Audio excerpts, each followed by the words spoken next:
மகா சிவராத்திரி பற்றிய வியப்பூட்டும் அறிவியல் தகவல்கள். 12 மாதத்தில் ஒவ்வொரு மாதமும் சிவராத்திரி வருவதுண்டு. ஆனால் மாசி மாதத்தில் வரக்கூடிய சிவராத்திரியை நாம் மகா சிவராத்திரியாக கொண்டாடுகிறோம்.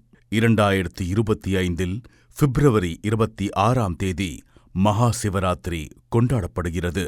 இந்த மகா சிவராத்திரி நாளன்று இந்த பிரபஞ்சத்தில் பூமி, நிலவு, சூரியன் இந்த 3 கோள்களும் நேர்கோட்டில் இருக்கும்.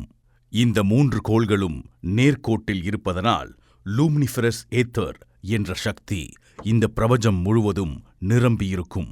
ஏத்தர் என்ற சொல்லுக்கு கடவுள் என்று பொருள். பிரபஞ்சத்தில் இந்த லூமினிஃபரஸ் ஏத்தர் சக்தி மிகவும் அதிகமாக இருக்கும். இந்த மகா சிவராத்திரியில் ஒரு நபர் தன்னை மனதாலும் உடலாலும் நிலைப்படுத்திக் கொண்டு கடவுளை முழுமையாக நாடி வேண்டினால் அந்த சக்தியை அந்த உடலால் பெற முடியும். இந்த பிரபஞ்சத்தின் சக்தியை மனித உடல் பெற்று மனதில் தெளிவு பெறவே நம் முன்னோர்கள் மகா சிவராத்திரி அன்று கண்விழித்து சிவபெருமானை பயபக்தியுடன் வணங்கினர். இந்த பதிவை காணும் நீங்களும் இந்த பிரபஞ்சத்தின் சக்தியை பெற்று மனதாலும் உடலாலும் தெளிவு பெற்று வாழ்க்கையில் வெற்றி பெற மகா சிவராத்திரியன்று கடவுளை வேண்டி அவரின் அருளை பெறுக.